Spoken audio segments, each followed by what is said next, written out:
what I'm going to do today is to talk primarily about the people who settled in this area of the world and why, when, how, where, and what kind of lives they made for themselves in this area. It will culminate ultimately in the American Civil War, although that will be kind of at the very end. I'm going to be focusing primarily on really the 18th into the early 19th century, because that is when most of the people really came into this region. And, you know, compared to many other parts of America today, this East Tennessee and Southern Appalachia in general probably has a higher percentage of people whose direct roots can go back to that period of the late 18th and early 19th century. And in fact, one of the ironies is that, you know, nowadays this region is probably one of the more homogeneous places, sort of ethno-racially in the country, but that was not the case in the period that we're going to be talking about. I think that's really one of the important takeaways from today, is that this area in the late 18th or 18th, not even just mid to late 18th, early 19th century, was actually a fairly diverse place. A lot of cultures that had to mix together in ways that were often unpredictable, and that but would have enormous consequences not only for the region but for the country as a whole.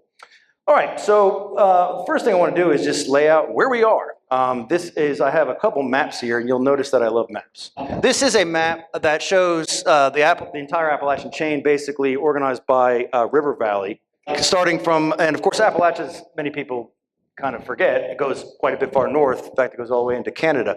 But basically, you know, the central and southern Appalachia from Virginia, or Pennsylvania, central Virginia, down to North Carolina, Tennessee, down to Alabama and Georgia, and divided here by river valleys. And river valleys, of course, are going to be hugely important in the settlement of Appalachia because, well, for no other reason, the soil is a lot more arable in the bottomland areas. But this is one sort of way to see the entire Appalachian chain, and but obviously I'm going to be focusing primarily on the area of southern Appalachia in East Tennessee, Southwest Virginia, Western North Carolina. Another map here, this is from a geologic map from the 1960s, actually, of Tennessee. And what I like about this one is you can see across the state, I mean, the geology of the state is always so fascinating anyway, but over here in the Great Valley, and you can see some distinctive features here. The Smokies, of course, rise up at this point, and then you have the Cumberland Plateau up on where this dark grayish blue part is. And that, of course, marks the Great Appalachian Valley. But again, when we're talking about Appalachia, we often include certainly the Cumberland Plateau to the west, and we certainly include obviously the Blue Ridge along the North Carolina border. So I just wanted to give an orientation of where we're talking about just geographically when we're speaking of Appalachia, particularly southern Appalachia, and in particular East Tennessee. So a few overarching themes here. One is that the people who settled in this area often formed what might be called a middle ground or borderland. In other words, they would often find themselves in between warring parties of some form or another. This was true for indigenous peoples. This was true for European descent peoples. That is just simply the nature of being in a place that was defined by this unique sort of corduroy pattern of valleys, where you would often have rival empires, even rival armies at times on different sides. And the people had to survive often by playing their enemies against each other, sometimes referred to as realpolitik. You're going to see a lot of that going on in this period, and it was a way to survive. This is true, by the way, for other mountainous communities around the world. It's true in Lebanon, it's true in Afghanistan, it's true in Switzerland, it's true in pretty much any place around the world where you have a lot of people, different groups of people living in among mountains. These become places of refuge, which is the third thing down there. But that often requires some very strategic alliance building and also a strategic handling of multiple enemies. A second thing is that the people who settled in Appalachia didn't necessarily stay put. It was very, very common for people to move to a certain place and then most or sometimes all of that family to move on, certainly the next generation. This was a constant pattern that we see over and over again. And when we get to the peoples, particularly European peoples who settle in the area, there's not one single migration path. There's not one single voyage. There are usually multiple generations of people sort of inching their way, generation by generation, often searching for land, sometimes for safety, certainly for a way to make a living. Skipping the refuge, because I already kind of mentioned that it was a place of refuge for many people, but also the melding of cultures. And this is a point that I think is important when we think about how in the early 19th and late 18th century, this was in fact a pretty ethnically diverse place compared to even the rest of the country at the time. But what that meant was a lot of melding, mixing and melding of cultures, which meant melding of religions, religious denominations, melding together of foodways, melding together of all kinds of aspects of culture that really kind of gave the area its character. The boundaries that we see in this area were shifting constantly because this is a very complicated terrain, and it was not always easy. In fact, even into the 20th century, some of this surveying of the boundaries, for example, between North Carolina and Tennessee, were not really fully complete. This is something that has always been a factor of trying to figure out where one person's land begins and another ends. And finally, we'll get to the Civil War, when it did arrive in this area, was particularly tragic because the loyalties were bitterly divided internally, and often had internal dimensions to them that were not necessarily connected to the larger issues that people were fighting over. All right, so obviously, I mean, there were human settlement in this area going back thousands and thousands of years. Or if you go to if anybody has been to the Smoky Mountain Heritage Center in Townsend, they have a wonderful permanent exhibit there based around the archaeological dig that was done in the Tuckaleechee Cove back when they widened US 321. And they have artifacts there that go back 10, 15,000 years, I believe. But the area I want to really start here, though, is kind of leapfrog ahead to around the year 800 or 1000, when the culture known as the Mississippian culture really kind of emerged across the central and southern part of North America. And this Mississippian culture, it's called that because the epicenter of it was around Cahokia, Illinois, which is near St. Louis, along the Mississippi River.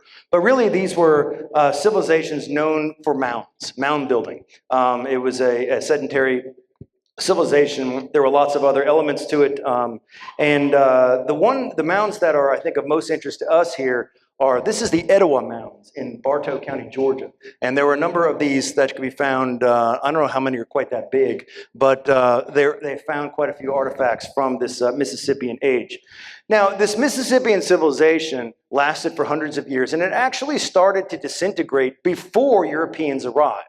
And the reason, there's a lot of speculation, but it started to disintegrate probably around the 1300s, 1400s, and it may be because that was a time of a little ice age. In fact, this caused absolute chaos in Europe at the same point. There's often talk around the year 1315, I think, when they said there was no summer. And in addition to the Black Death during that century, it was not a very good time. But that was true here, too. And so it caused a lot of a lot of loss of food source, and a lot of the older civilizations started to break apart. And you started to see migrations of people coming down largely from the north. Now, the relics of a lot of that Mississippian culture are in the sort of dark reddish where it says southeast, often referred to as Muskogean. And a lot of those folks eventually emerged into the Creek or the Choctaw, the Chickasaw, Seminole, and Caddo, and a few others to the south. But you'll notice that this is a color-coded map. It's also originally from the mid-60s, and it's based on linguistics. It's based on language families. And one of the things that's so striking about this is the area that I have the cursor around Southern Appalachia. And you'll notice that there is 1, 2, 3, 4 different color code groups, which actually does correspond with a lot with oral tradition, that different peoples with very, very different social orders and certainly different alliances did in fact settle very close to each other in this area, which makes sense because of the mountains, because you could be protected from invasion of some sort because you had the mountains. And so, for example, that light blue is the Yuchi. The Yuchi who settled right around here in East Tennessee. There's some speculation that the name Tanasi may have actually originally been a Yuchi word before the Cherokee built a town for it, but that's again, speculation. There is a larger group of the Algonquian Indians, especially the Shawnee, who are right here, the light pink. And you notice that they occupy primarily the East Coast here, down New England down to Eastern Virginia. This is the Powhatan Confederation during early Jamestown time, but also the Great Lakes. Importantly, this group would ally with the French very much when there would be imperial rivalries. And then there is that dark purple group, which is the Iroquoian language group. And when we think of the Iroquois, we usually think of upstate New York, the Seneca, Onondaga, Cayuga, Mohawk, and Oneida. But in fact, there were two Iroquoian peoples who somehow, and it's not entirely sure how, made their way into the Southeast. One is over here called the Tuscarora, who eventually would move north and become the sixth nation of the five nations, sixth nation. But then the other here is the Cherokee. And the Cherokee, as you can see, are linguistically separate from everybody around them. And that does, in fact, track with a lot of the oral tradition, that they did not have a lot of natural allies nearby. And again, when you live in the mountains, you can do that. And that's in many ways what things were like here. But that, I think, falls into that pattern of a place of refuge, and you have to be very strategic about playing your enemies against each other whenever it was necessary. Now, the Cherokee civilization here was defined by towns, and these towns stretched in from South Carolina, the lower towns, through western North Carolina, and then closer to here, the so-called overhill towns along the Little Tennessee River. Henry Timberlake, I don't know if he's related to Justin Timberlake, but I have a feeling that he is. I'm serious. I think he's actually an ancestor. If he's not, he should be. If I was Justin Timberlake, I would say this. My ancestor painted these. Anyway, Henry Timberlake created this map in the 1760s, I believe, 50s or 60s, of the Little Tennessee Valley. And it has an early portrayal of the town of Tanasi, town of Chota, and a few Tomotley, and a few of the other old overhill towns that are now near Vonore and Ballplay, kind of that area around Loudoun, Monroe, specifically Monroe County. This is a depiction of what Chota had looked like at the time. Now, the Cherokee have, again, sort of have always been a little more pragmatic about playing, about the relationships with outside groups that are coming in. None probably epitomizes that more than Sequoyah, who, though he could not read or write himself, managed to develop an entire syllabary, which is honestly one of the most remarkable things in modern history, period. And I think it's really neat. The guy was born just down the road from here. But in fact, this is exactly the kind of middle ground I'm talking about. This is a guy who was a blacksmith, and had watched people trading with each other at his shop, and saw obviously various traders were using written language, and he sort of developed a hodgepodge of different symbols. Some of them look like Latin alphabets, some of them look like they're just made up, but they worked. And they stood for each sound in the Cherokee language. And so he was able to basically help to make the entire Cherokee people literate in a remarkably short period of time, which would include translating the Bible, creating a newspaper, and this was an important way in which the Cherokee civilization sort of continued. That said, they, like others, would continue to face pressures from encroaching settlers, European settlers moving in, and as often happened, they would split, with some deciding to make peace or to try to sort of settle and say, okay, we're not going to be able to stay here, we'll settle, we'll sell this and move on, and others saying, no, we're going to stand and fight. And you had those similar kinds of internal divisions in almost all these groups. What added to this was the European rivalries. And one of the things that's neat about this map is there is a section here that says disputed. And yes, we are in disputed land, because in the time of up to 1754, the British had controlled the famous 13 colonies along the coast here. The French, we know of course, the French of being in Quebec along the St. Lawrence River, and we know of Louisiana being French. But it's not always, we don't always think about how they were actually connected. They actually control the Great Lakes here. That said, they settled it very differently. There was not as much actual French settlement down in the Ohio and the Mississippi Valley. It was more trading networks with particularly Algonquin, remember the light pink, the Algonquin peoples that established their alliances here. There also, of course, were the Spaniards down in Florida, and there was even the Russians up here in Alaska. But this blew up, okay? This whole imperial rivalry blew up in a field in Pennsylvania in the summer of 1754.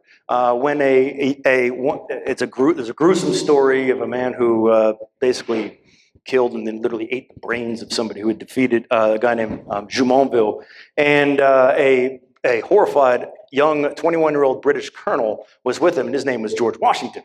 And he was going to face some trouble over the next few months, but was able to survive this ordeal. But then war broke out and then spread around the world. Around the world, they would call it the 7 Years' War. It would involve Prussia and Austria. It would involve Spain. It would involve Britain and France. But in America, we call it the French and Indian War. And this French and Indian War was hugely consequential because at the end of it, it meant the French would be expelled out of not only Quebec, but all of North America. So to this day, we have license plates from Quebec that say, Je me souviens, I remember having lost at the Plains of Abraham in 1759. But close to home, there was a battle here that involved this weird kind of middle ground struggle over Fort Loudon, a British fort that was besieged by the Cherokee, who had originally been allied with the British, but then were upset at the continued incursions of British settlers, and this tension eventually blew up. This is the kind of chaotic sort of settlement, small-scale war that sort of goes on and off and on and off throughout this period of 18th century Appalachia. Now, at the end of that war, there would be a so-called Proclamation Line that was supposed to prevent the further westward settlement of European peoples, which was almost immediately violated. But it did signal, at least, the British realized that that middle ground I talked about, where the Algonquins would play the British against the French, where the Iroquois would play the British against the French, where the British would play the Iroquoians against the Algonquins, and the French would do so too. That whole calculus is gone now because the French are gone. And that means that the power, leverage that native peoples had beyond that line is now weakened. And this is why you would have one of the largest uprisings in the frontier, Pontiac's Revolt, although that was further to the north. Okay, so this paves the way in 1763 for a couple things. One, it sets us on the road to the American Revolution, because Britain has to pay for this war, and they start taxing the American colonists. But it also opens up the region for settlement. And here's where I want to get into the meat of this discussion, which is who settles in Appalachia, in particular around this point. It begins in the middle of the 18th century, but really starts to accelerate through this chaotic period of the mid to late 18th century and even into the early 19th century. And there are really 5 groups of people.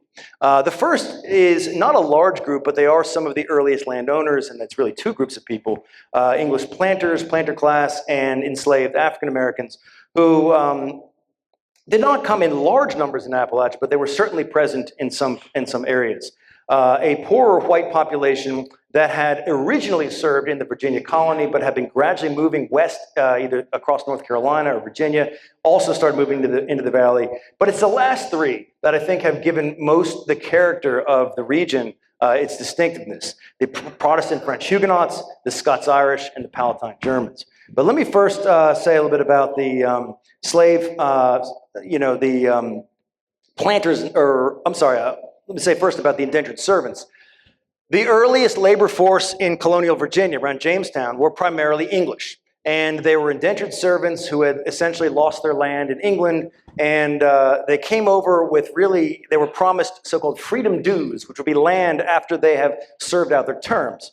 It turned out that most of them died long before they served out their terms. If you go to Jamestown today, it is it's easy to see how sickly it would have been. It's a little island, nestled in the massive James River, but it wasn't until much later that we realized why so many of these people died. It turned out it was not malaria, as many people thought. It was actually saltwater poisoning, and a lot of the water close to the Chesapeake Bay, so in this area, in the early 1600s, these white indentured servants essentially were not surviving. And so it was effectively a life sentence. I mean, yes, if they managed to survive, they would get land, which was amazing because they were never going to get that in England. But most didn't survive, at least at first. But in the middle of the 17th century, that started to change as this colony spread west, growing mostly tobacco and getting into a fresher water source. And as they did so, these indentured servants lived out their terms and now started demanding land that was due to them. Unfortunately for them, the planter class had formed an alliance with Indian nations around them, saying, no, we won't come onto your land. And these, of course, newly freed indentured servants says, what do you mean? You promised me this land. And so they essentially launched an illegal war against them and then turned on Jamestown itself and burned it to the ground in 1676, we call Bacon's Rebellion.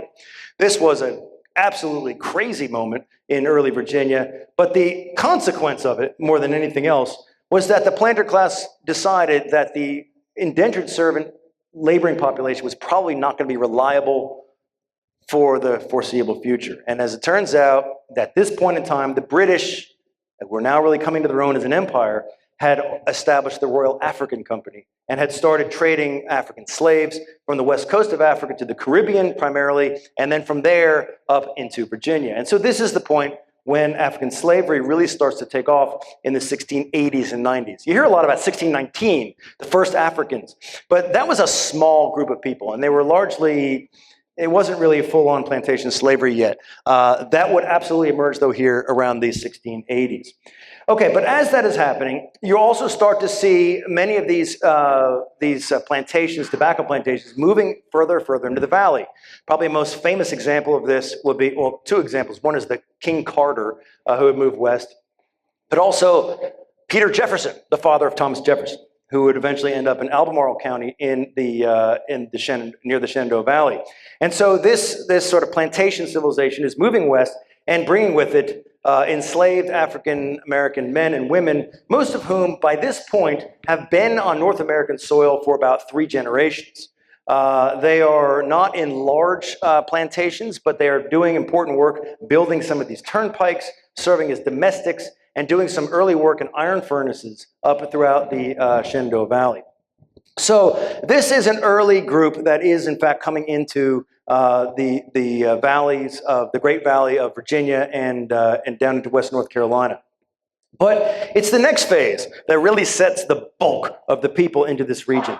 And here is where I'm going to make a point here that this is not everybody sees these things as connected. But I'm going to make the argument that they are, in fact, connected.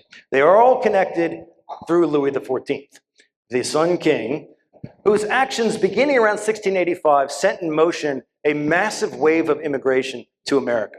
It started with the revocation of a religious tolerance edict called the Edict of Nantes. There had been a terrible religious war. Back in 1598, France basically said, let's have peace. And then Louis XIV, who wanted to dominate everything, and this is a way of establishing loyalty, he banned these French Protestants who were called Huguenots, and these were Calvinists. And they were fairly well connected in French society. By banishing them, they had to flee. Where were they going to go? Some went east into the German lands, many went to the Netherlands, and many went into the British Isles. And from there, many would find refuge in North America. But shortly after that, Louis XIV would cross the Rhine River and establish what he thought would be a buffer zone, but what actually meant terrorizing a population of Germans particularly around places like Heidelberg, an area known as the Palatinate or Pfalz in German, burning the town of Heidelberg. In fact, my family had a chance to visit Heidelberg this summer, and the castle is still in ruins. And they deliberately kept it in ruins as a reminder of what Louis XIV had done back in 1688. And it was pretty horrid. I mean, they basically burned all these communities down, and many of these Palatine Germans, as they were called, essentially were also now becoming refugees and had to find new places to live. And I'll get to that in just a second. Then there will be a third phase that would be Louis XIV once again, this time interfering in British politics, because 1688, the Catholic King James II was increasingly unpopular and held in suspicion, but was peaceably overthrown in what the English call the Glorious Revolution.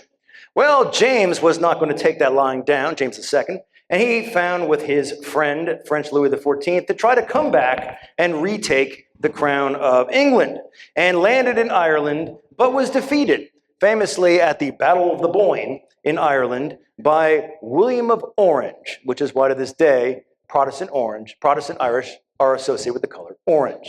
And the backers of them would say that they were fighting for good King Billy. And this is one of the explanations for the origin of the term hillbilly, because a lot of these folks who had defeated him were not native to Ireland, but had actually moved there from Scotland 100 or so years before. They then later on would find themselves the wrong kind of Protestant and would then make their way to America. So what does this look like? The French Huguenots, very briefly, as I said before, the Netherlands, Britain, Virginia, and the German lands, Low Country, South Carolina, there's a lot of French Huguenot names, but around here, there are names like Lequire and Delosier and Robinette. These are names that of people who've settled in this area. But perhaps the most famous names are the first governor of Tennessee, John Sevier, which was Jean Xavier. Valentine Xavier, his grandfather, and even more famous was a man whose name was originally de Croquetania that had been anglicized to Davy Crockett, who was, yes, French. So that is, these were French Huguenots. Now, not in very large numbers in Appalachia, but certainly influential. French Huguenots would form whole new towns like New Rochelle, New York, for example, or New Paltz, New York, which is up in the Hudson Valley. That was actually a French Huguenot settlement. The Germans, however, came over in much larger numbers. And again, the term Palatinate is the English word for what the Germans call Pfalz. And it is this borderland area, the electorate of Pfalz. And you could just look at this, what a mess this is. This is all part of the Holy Roman Empire, which is neither Holy nor Roman nor an empire. I mean, it's this tiny little mess of statelets. And what's happening here is that there are growing larger powers. There's Prussia, there's Austria, there's France, there's Netherlands, and then he's largely powerless peoples in this area that are just ripe for invasion. They have already experienced a horrific war, the 30 Years' War, that had ended in 1648. And then a generation later, once again, these people are facing horrific war this time from Louis XIV, crossing over this river here and burning many of these towns to the ground. This is another sort of this borderland, imperial borderland here, going to places like Koblenz and Mannheim. I mentioned Heidelberg, Kuhn, all up and down this area of the along the Rhine. Now, when they were sort of many of their homes were burned. Many of them hoped to sort of resettle down, but war continued there. They called the 9 Years' War, and then another war broke out because it just never stopped. They called the War of Spanish Succession. Not that important, but what is important is that they're in the middle of this again. All right, and now what are these folks going to do? Well, England stepped in and offered them refuge. In fact, this is one of the first modern refugee crises. And I mean using modern notions of these are people who were booted out largely for religion. They were Protestant. And they were allowed to set up in refugee camps, as many as 15,000 outside of London. And then they were told maybe it's time to find a more permanent place to move, and many of them wanted to. And so they said, wait a minute, we have these colonies in North America. Now, there had already been a few Germans who had moved to Philadelphia, Germantown, but that was a smaller group. But now there was talk of these new colonial places of refuge in America. There was New Bern, North Carolina. There was Germanna, Virginia. In upstate New York, there was the Hudson Valley, places like Newburgh, which was settled, or Saugerties from the Hudson Valley. There were places like Herkimer, German Flats in the Mohawk Valley. There was the Schoharie Valley. But the biggest settlement would ultimately be Pennsylvania, Carolina, and Pennsylvania. And this was 1711. This was basically a call for these Germans to start moving. This migration, now these people are going to move all over the eastern North America. But after a while, they're going to sort of, move again, thanks in part to a guy named Conrad Weiser, who sort of discovers that the area outside of Philadelphia, particularly Berks County, is almost the perfect place of settlement for farms, and had come over in 1732, which is actually when a lot of these folks came over. What's remarkable about this group of people is they were various religions. They were Lutheran, they were Reformed, they were German Baptist Dunkers, they were Mennonites, they were Moravians, which was a whole different group that settled the town of Bethlehem, Amish. There were a whole slew of different groups of people, religiously very diverse. But they also, I should mention, even before they got here to the Palatinate area, many of them had actually migrated before that from Switzerland. So sometimes you hear of a Swiss German. Well, a lot of them were Germans in this area, and during the Wars of the Reformation kind of set up shop here, and then moved down the Rhine and then out eventually to Pennsylvania. So this is a migration that is going to bring a lot of people into central Pennsylvania, and then they're going to start moving west and south of there down the so-called Great Wagon Road, which is going to go from Philadelphia up here in Lancaster all the way down the Great Valley, and eventually going to reach sort of a junction point around what's now Roanoke. But most are going to head due south towards Winston-Salem, the central part of North Carolina, or upstate South Carolina, or some will continue down this way in East Tennessee. So some sort of relics of this on the culture. There are, again, names like Hufsteller. And yes, Dale Earnhardt is a German name from his ancestors moved to Cabarrus County, North Carolina in the 1740s. They originally were in Lehigh County, Pennsylvania, and moved down the 1740s following this whole migration path. Why that mill? It's the Cable Mill, which is the Cable family was another. These were old, the term Pennsylvania German, by the way, often really means they migrated here in the 18th century. That's usually what Pennsylvania German means, because there were people who moved to Pennsylvania from Germany in the 19th century, but they're often not referred to as Pennsylvania German. But anyway, even this name, Lau, it's Lau, because some places they call it that. It used to be LAU, but other places it's Low. But that is apparently a defining element of what becomes German areas. And even to this day, there are many surnames in Blount County that are clearly of German background. Cable, Bering, Armbruster, Baumgartner. I mean, these are names that you see. Kupp, of course, Hufsteller, and I love this when you have Fritz with an S. That was originally with a Z. So a lot of these names are respelled. You see these in Sevier County. You see these a lot of places around. These were originally ethnic Germans. All right, now, and of course also referred as Pennsylvania Dutch. Deutsch. All right, but now the other group, the other major group are the Ulster Scots. Now, one thing I want to point out about the geography of Pennsylvania. Here's Philadelphia over here, and you see 1682, this is the earliest part of the settlement. Think of it like outer rings. So the earliest settlement were English Quakers like William Penn, all right? Then out here, this is the sort of main German belt. There's Lehigh County, Berks County, down to Lancaster County. But then you have the next belt out here. This is where the Scots-Irish are going to settle, primarily around what's now Harrisburg, Pakistan as it was called. And so they're almost like moving out. And then, of course, beyond there, you have the Lenni Lenape, who originally, there was a peaceable kingdom under William Penn, but that had collapsed by the 1740s and eventually blew up in a horrible war. Who are the Scots-Irish? The great mysterious question, probably most associated ethnically, I guess, with Appalachia, is the Scots-Irish. But who are they? What does that term mean? I think the best way to describe it is people who have migrated 3 times, really. First from the Scottish-English borders, actually. And again, there's a lot of names that are very common around here. That this is the borderlands of England and Scotland, largely border ravers who had learned early on to distrust both sides. You had the English and the Scottish who were both trying to fight over this borderlands, and they learned very early not to trust any of them.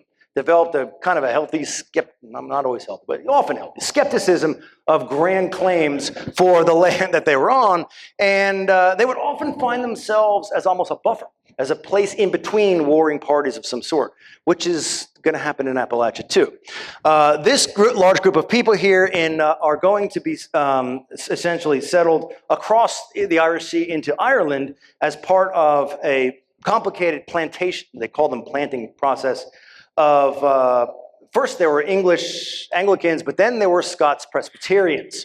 The Scottish Reformation, which was a Calvinist Reformation forming the Presbyterian Church, many of them settled in this area of Northern Ireland. Okay, and so here you can see they're in between the Anglicans, who are the sort of the true elite of England, and then the Catholics. And then here are the Presbyterians in the middle. Now there was a lot of intermixing. A lot of intermarrying. It's not as hard, fast, but these folks were most certainly Presbyterian. If there's anything that defines their identity more than anything else. I mentioned before that they were instrumental in the so-called Battle of the Boyne, which is to this day commemorated with Orange Order marches in Belfast and so on. But shortly after that, remember, they're Protestant, but they weren't Anglican, and they refused, and the Tory policy around 1717 said, well, if you're not an Anglican, then you're going to fall subject to the same laws most laws we're putting against the Catholics. They said, whoa, wait a minute. But it turned out there was a way out. There were boats coming in, flax boats coming into the harbors of Belfast and Bangor, and they all went to Philadelphia.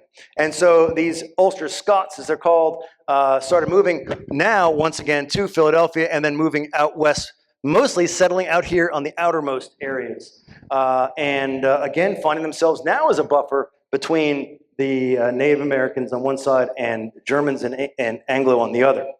And again, that culture is hugely influential in this area. You see Isaac Anderson, of course, founder of Maryville College.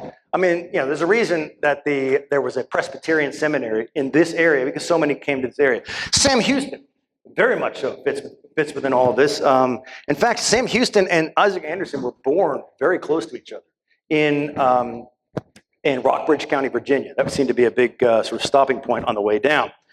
And many, of course, followed the Great Wagon Road, as well as other turnpikes and roads on their way south and west. And you can see how Germans and Scots-Irish kind of intermingled as they made their way down the valley.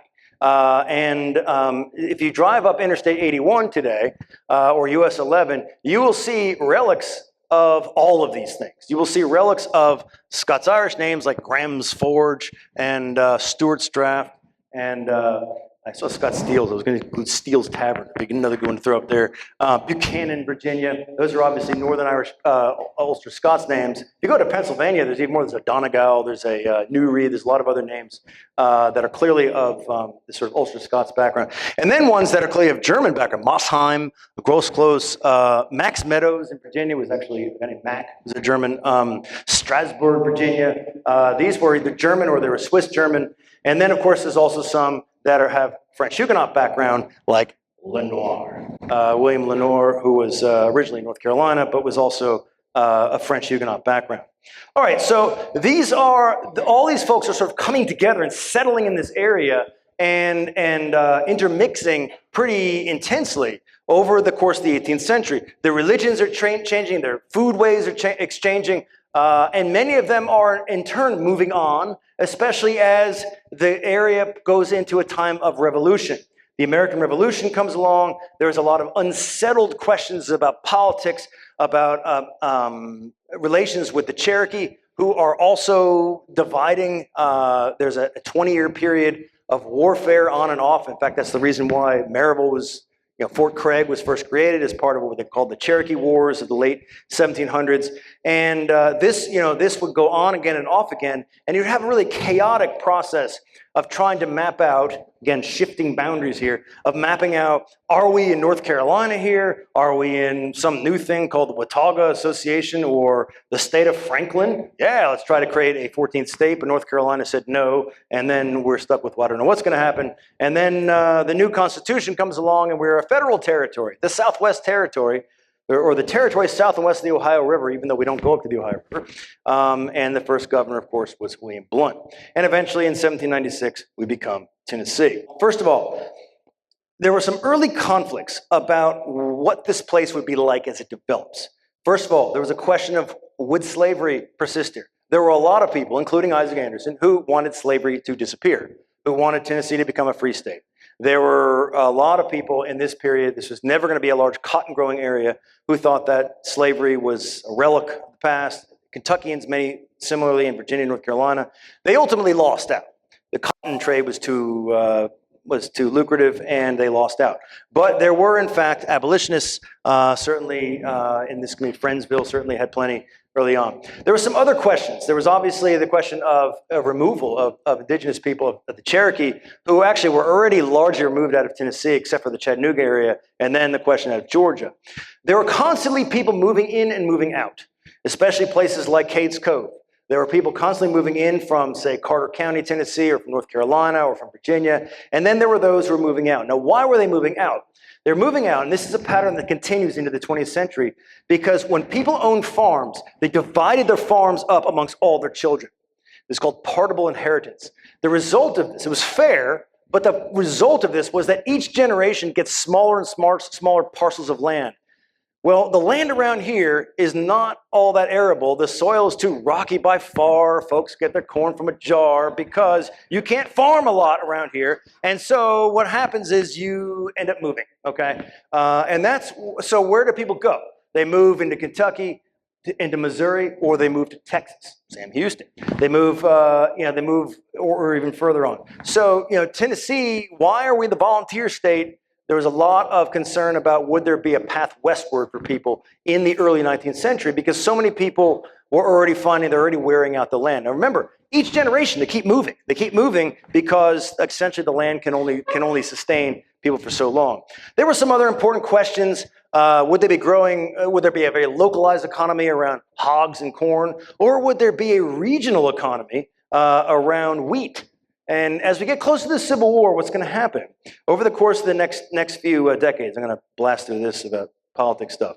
What happens as you get into the 1830s, 40s, and 50s is one of the great questions about East Tennessee is this region going to be isolated from the rest of the South, or is it going to be vitally connected to it?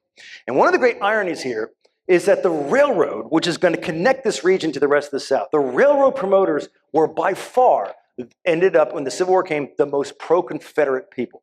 Why? Because their world, their vision of the future, their social networks that they formed with those outside the region solidified them with cotton Georgia and tobacco Virginia.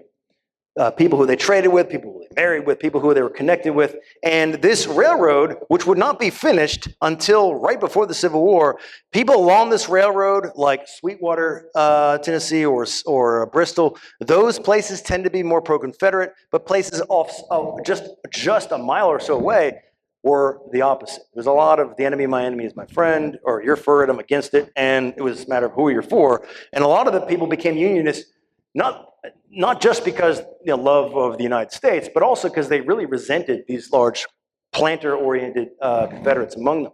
Slavery would certainly continue to grow, but never to a large degree.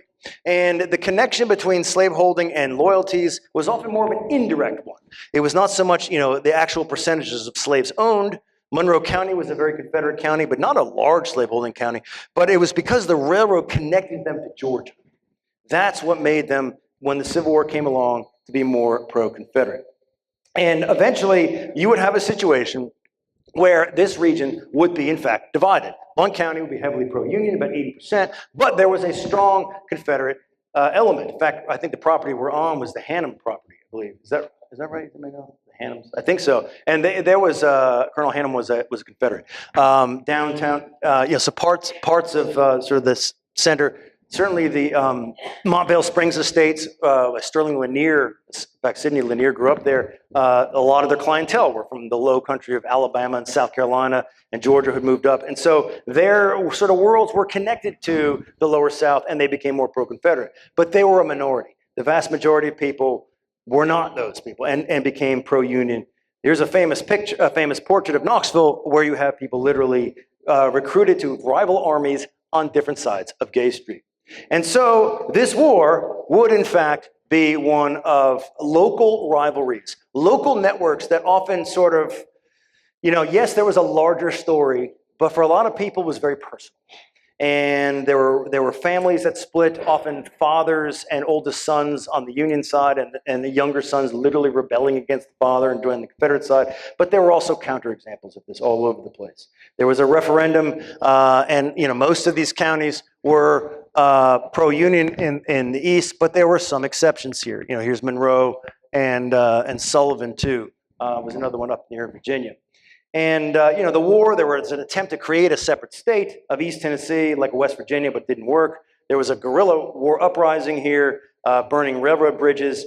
This was an Achilles heel of the Confederacy. That railroad and the telegraph connected the rest of the Confederacy to Richmond.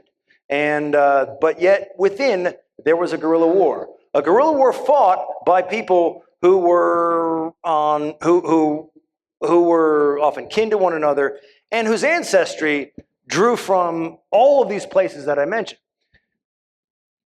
Sometimes you hear about, people say, well, the Scots, they did this, they took this side because they were Scots-Irish. The problem is, any side people took, you could say they did it because they were Scots-Irish. The fact is, the decisions people made were not really because they were Scots-Irish. It was because of things that were much more recent to them. Most of the folks by the Civil War had been here for 3 generations at least. And so their whole decision-making was based around much more recent events. What had happened by that point was that the cultures that had emerged here in the 18th century had melded together, had made something a little more cohesive and coherent. And the tragedy, of course, is that these folks ended up on completely different sides. And there would be horrific amounts of violence and violence and very colorful figures like Parson Brownlow. But there was a lot of violence and revenge. Eventually, when the war would come to an end, there would be a great deal of anger and resentment that would last a long time, and a new set of conflicts that Dr. Andrew Gannot is going to talk about eventually, which is about modernization and about timber and coal is going to come in later on, especially when you consider what the land actually looked like at the end of the Civil War. Here's Cumberland Gap. All the trees are gone during the Civil War. So the tragedy there was that this left this scarred landscape here. The politics of the region, would continue to have this East Tennessee Republican Party after the Civil War, but really, this is a place that has been defined by lots of different groups of people who found refuge here over time. It ultimately, tragically, devolved into the Civil War, or almost a war within a war. But of course, people did rebuild. And rebuilt, and sometimes new industries that offered good things to the area, sometimes not so good. But I think what's interesting about this area, to conclude here, is that this area, I think probably more than almost anywhere else in America, has a continuous tie to this earlier era. There's a remarkably large percentage of people here, probably in this room, who have literal direct ancestors who participated in this entire process. This is not a place where all these people, very recently, I guess that's changing, but it's not a place where huge numbers of people have moved in from elsewhere. And so the continuity is important. It bears fruit in histories of local church communities and local kinship, and just the sometimes oral traditions that people tell and hopefully will continue to tell as time moves along.